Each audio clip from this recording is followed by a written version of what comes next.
Welcome to CoreCon Today for August 7th, 2019. This is the show where I break down some of the biggest stories happening in the world of CoreCon right now and give you my opinion on them. If you want to learn more about these stories, come up with your own opinions, I'll put a link to them in the show notes down below in the order as I talk about them. Now, if you're new here, do me a favor. Hit that subscribe button, hit the thumbs up. It helps us a lot because it lets YouTube know you enjoy what we're doing. And hopefully we can help you break free from the high-cost cable TV and still watch the shows you enjoy. Let's dive into it, but first, Tablo DVRs, the company behind it, Nuvio, is going to be coming to our Facebook group to answer your CoreCon related questions today at 3 p.m. Eastern over our CoreCon Tech Support group. A link in the show notes down below. Anybody's welcome to join the group and post your questions. They already have a post live in the group. Post your questions there if you want to get a head start or you can't make the Q&A, and they'll answer them during the Q&A later today. So join us also tonight at 8 p.m. Eastern for our weekly CoreCon Q&A. That will still happen as normal. But if you want to get in, ask Tablo a question about over their TV, their DVRs, cord cutting in general, link in the show notes to go join the Facebook group and find their posts in there. All right, so let's get into it right now because there's a lot of news to cover. Right off the bat, AT&T is warning grandfather DirecTV Now subscribers, some of them, that their, quote, promotional pricing is coming to an end, aka that grandfathered pricing. What seems to be happening here is that people who took advantage of the 6 month, $10 off for 6 months deal when DirecTV Now raised its price. I do know DirecTV Now is now AT&T TV Now, and I'll call it that when they change the name and the emails and stuff to that. But they're contacting them, they're saying, hey, your promotional pricing's over. It seems like people who subscribed to that $10 off for 6 month deal didn't realize they were making a change to their package that would result in them losing their grandfather status. We have reached out to AT&T for comment on this and they have not replied to us. The grandfather packages were those go big packages that were offered for $25 off, typically $60. They were $35 at launch, and you've been able to keep that $25 discount there going forward, as long as you didn't make a change to your plan, you didn't switch packages, etc. Now people are saying that they didn't realize that they were making a change to their package and they're losing them. Hopefully this is a glitch. Hopefully AT&T will come back and say, oops, we made a mistake, we're restoring those. That happened one other time for some people where something happened and they lost them and brought them back. AT&T though has not responded to our request for comment on what's happening to these particular subscribers. Now, if you did this deal, you probably get a warning on your next bill date sometime this month that come September, your next price will be higher. If you got that email, let me know. I have an image of the email and the full text in the show notes down below. But if you're new here, hey, or if you got this, leave us a comment. Let us know. What did you take advantage of the $10 package? I'm still trying to track all this down, trying to get all the information. Everybody I've talked to who's been affected by losing their grandfather pricing for DirecTV Now was somebody who took advantage of that $10 for 6 month deal. So let me know. But we're going to keep a close eye on this. Many had been concerned when DirecTV Now was going to become AT&T TV Now that AT&T would try to take this time to end those grandfather plans. The CEO of AT&T was very aggressive about how they wanted to get people off promotional pricing. So far, though, they haven't touched the people on the DirecTV Now grandfather plans. We'll have to wait and see if that becomes a reality. So let me know. Let me know if you're affected. That's what's happening to the best of my knowledge. All right, next story up. Comcast is offering $9.95 high-speed internet to qualifying subscribers. Right now, through their Internet Essentials program, if you qualify, you can get 15 down, 2 up, which doesn't seem like a lot, but it's more than enough for many cord cutters to stream content, and I'll explain that in a minute. To get this deal, you must have a kid that qualifies for the National School Lunch Program, be receiving HUD housing assistance, a low-income veteran, and senior citizens. It used to be this offer was only available in select Comcast markets. Now it's available in all Comcast markets to get this 15 down, 2 up for $9.95 a month. Probably saying, Luke, that's not very fast. What can you do? Well, I cut the cord with just 10 down. We had CenturyLink DSL. It was actually the fastest option where we lived at the time. But Netflix only needs 5 down per HD stream. So in theory, you could easily with this stream 2 Netflix streams at once and surf the web, browse on your phone, etc. Through this. So it's not a bad deal, honestly, to check out. Now, again, if you don't like this deal, you can always upgrade later. But if you qualify, if you're one of these, student lunch program, HUD. If you had a student loan, that'd be awesome. Anybody with a student loan, everybody probably with a student loan wishes that. Low-income veterans, senior citizens, and more qualify for this plan. So I would definitely check it out, especially if you have maybe a grandparent who's on a fixed income, doesn't really stream, but does, check Facebook, check the internet. I got grandparents in their 80s who use Facebook.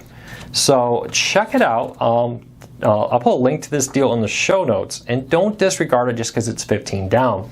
I think sometimes people think they need more speed than they really do. If all you're doing is surfing the web and watching at 1 or 2 Netflix streams, this may not be a bad option for you at all.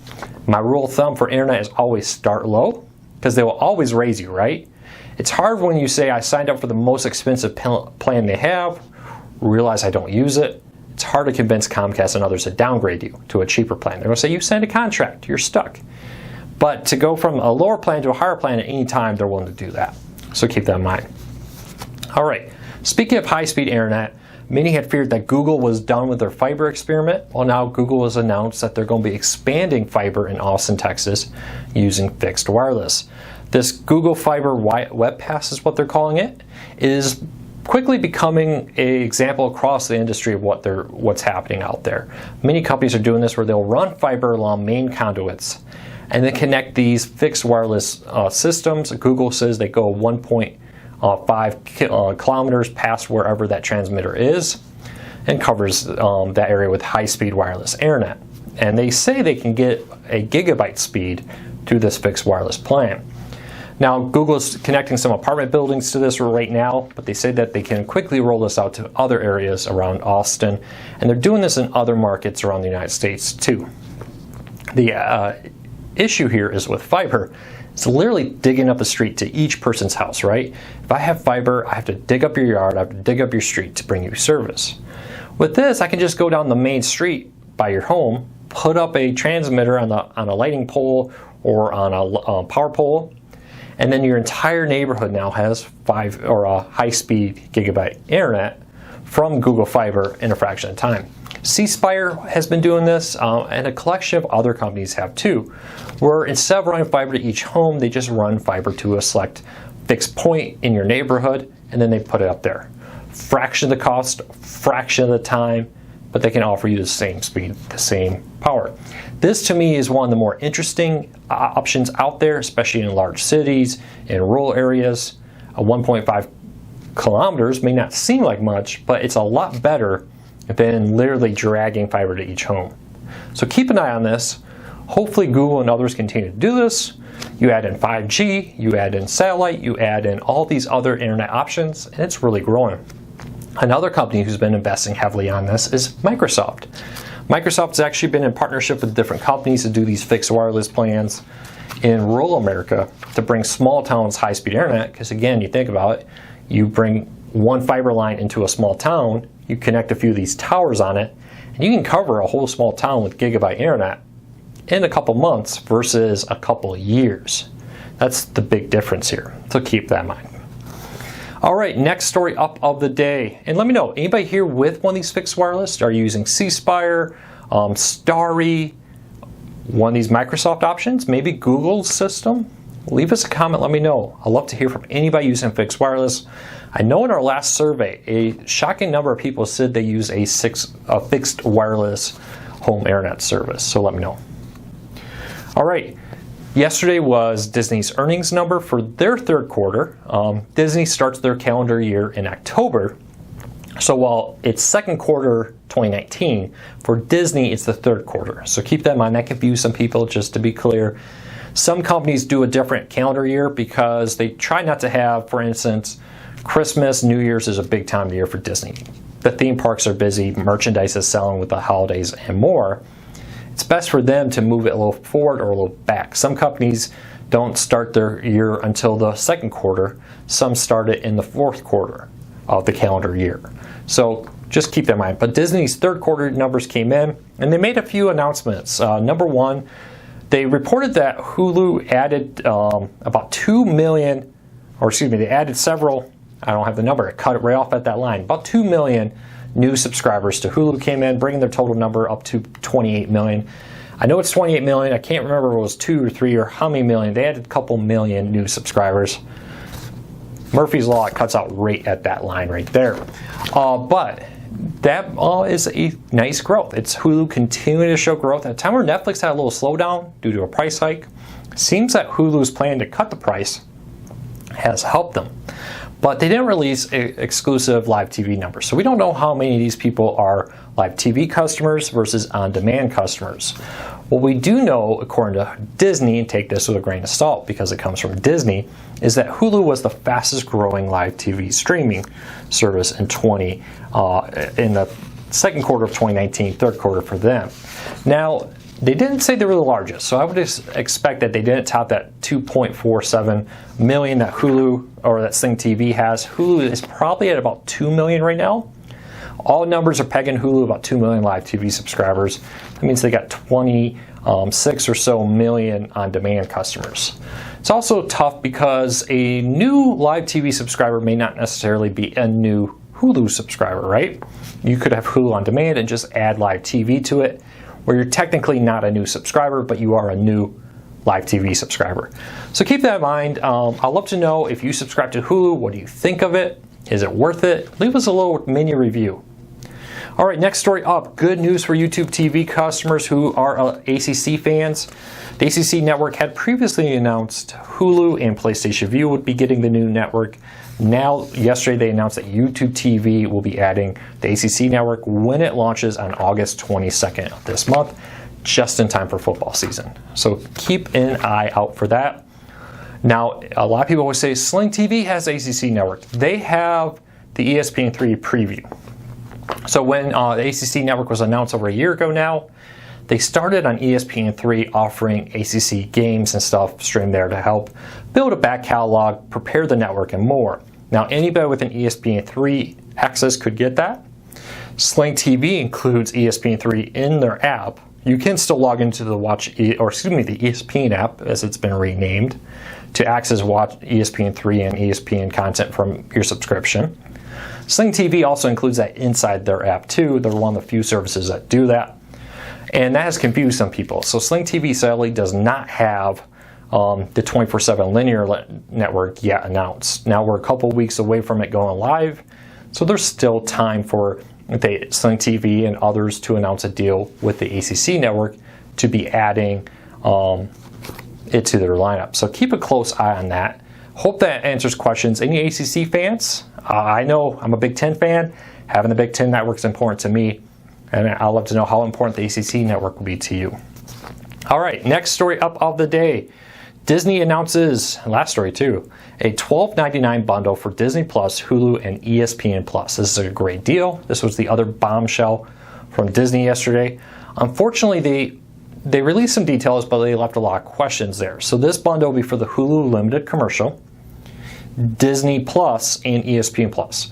Now, typically, these separate would be $17.97. Altogether, though, Disney will offer them for $12.99. A lot of people right off the bat said, what happens if I only want Disney Plus and Hulu? Or what happens if I want Hulu with Live plus Disney Plus plus ESPN Plus? I don't know. They didn't say. We reached out to the PR, and they were just kind of like, well, all we can say is what was announced during the earnings call, which was just that this Hulu with limited commercials, Disney Plus, and ESPN Plus are coming to as a bundle when it launches in November for Disney Plus. It's a good deal. Basically, you're getting one of these services almost for free, if you want to look at it that way, or you can say, hey, I'm getting Hulu for like $1 or Disney Plus for $1, however you want to break it out. But to get Disney Plus, Hulu, and ESPN Plus for $12.99, it almost seems like a direct shot at Netflix. That's basically Netflix's new pricing. And now Disney's like, hey, we can give you everything at Hulu, everything at Disney Plus, and a ton of sporting events on ESPN Plus for the same price as Netflix. That is that's a big selling point. That's a lot of content at your fingertips, far more than Netflix can offer you. And let's be honest, it's not bad content. This is Disney, this is ESPN, this is Hulu content. This is good, for the most part, I guess, top tier, top talent, I guess we'll call it, content. So let me know, would you subscribe to this? What would you, if you got a similar bundle for the live TV, would you add that? What about a commercial free plan? I would be shocked if they didn't offer some type of bundle for the live TV deal, some type of bundle for the commercial free plan, but we'll see. Disney seems to be trickling information out to keep interest as high as possible for Disney Plus. Let's not mess with Disney. Their PR knows what they're doing. They're definitely just dropping a little hint here and a little hint here and a little hint there. So keep an ear out. We'll see. Maybe they will, maybe they won't. But this was hinted at when they first announced the service. They hinted that they would do a bundle but never announced it. Now we know. So leave me a comment. Let me know about that Disney Plus bundle. Let me know about all the stories today. What do you think about the Comcast Internet? Do you have that Essentials plan? Let me know how it works for you. And if you're new here, hey, do me a favor. Hit that subscribe button. Hit that thumbs up. It helps us a lot. And hopefully we can help you break free from the high cost of cable TV and still watch the shows you enjoy. So I'll see you tomorrow for more cord cutting news, tips, tricks, and how-to guides, and tonight for a cord cutting Q&A, 8 p.m. Eastern, right here. Take care, everybody.